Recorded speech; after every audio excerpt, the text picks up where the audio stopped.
D'emblée, la question, choisir ses priorités, qu'est-ce que ça signifie pour vous? Et en passant, j'espère que vous êtes en bonne forme, que vous allez bien. Pour regarder cette vidéo, et quand je pose cette question à mes clients, eh bien, la plupart du temps, les réponses que j'ai, ça va être quelque chose comme choisir ses priorités, c'est choisir ce qui va être important dans ma journée,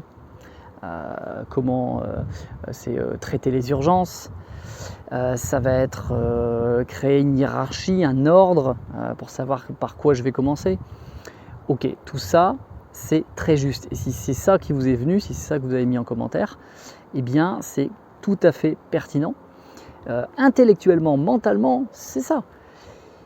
Maintenant, je vais vous faire un peu de provocation. Si c'était si simple, ça fait belle lurette que tout le monde y arriverait. Ça serait facile d'aller dans une librairie, dans une bibliothèque, récupérer un livre, acheter un livre et appliquer les méthodes et les outils. Des méthodes et des outils d'ailleurs qui existent depuis des dizaines d'années. En tout cas, les méthodes et outils modernes existent depuis des dizaines d'années. Les outils numériques, c'est pas ça qui nous aide davantage. Et les principes de choix des priorités, ça fait des centaines d'années, voire des milliers d'années que ça existe. Donc, non, c'est pas ça qui nous aide le plus au quotidien. C'est une aide, certes, mais c'est loin d'être suffisant. Alors, ça fait maintenant, sur quelques années, des centaines de personnes que j'accompagne. Et ce que je constate, c'est que choisir ses priorités, c'est choisir ce que nous n'allons pas faire. Si vous me suivez un peu sur les réseaux, vous m'avez déjà entendu dire ça, et je reviens spécifiquement là-dessus. Parce que choisir ce qu'on ne va pas faire, choisir de renoncer, d'ailleurs j'adore l'expression, elle est extrêmement juste, choisir c'est renoncer, eh bien c'est extrêmement difficile pour l'être humain. Parce que c'est faire face au vide, c'est faire face à l'anxiété.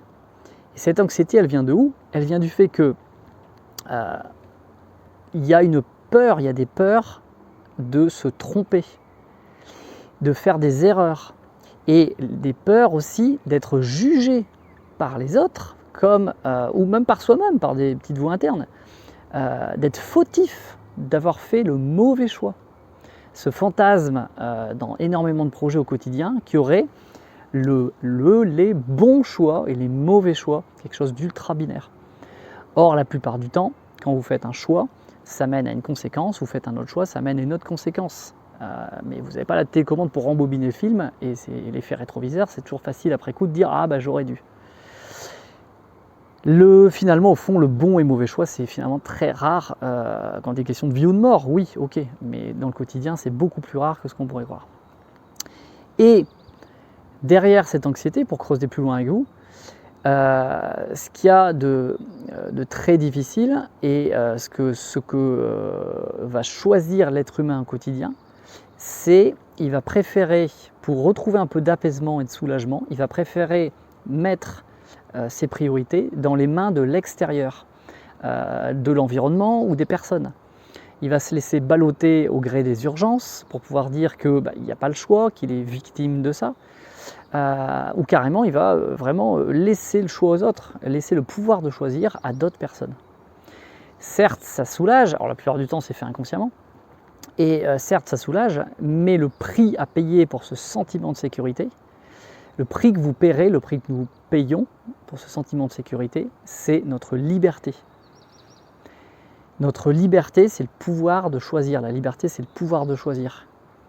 Et ça fait maintenant depuis plusieurs années que pour me permettre plus de liberté, aller vers l'équilibre de vie que je veux, que je souhaite, eh bien je me fais accompagner. Je me fais accompagner non pas simplement pour choisir, avoir des outils pour choisir au quotidien, non, mais me faire accompagner pour gérer la frustration et l'anxiété, la difficulté de faire ses choix. Si ça vous parle, si vous souhaitez retrouver plus d'équilibre, si vous souhaitez retrouver plus de pouvoir dans votre vie, prendre en main pleinement votre vie, c'est-à-dire la responsabilité de votre vie par vos choix, appelez-moi. contactez-moi. J'ai à cœur d'aider les personnes à retrouver cet équilibre et ce pouvoir de choisir. Pour moi, derrière, c'est mettre ma petite pierre à l'édifice pour une société plus apaisée. Donc voilà, je veux contribuer à ça. Si ce que je vous dis résonne, mettez un commentaire, je vous contacte, envoyez un message privé, je vous contacte et puis on échangera sur qu'est-ce qui est possible de faire ensemble, tout simplement. Un pas à la fois. Je vous souhaite une très très bonne journée et à très bientôt.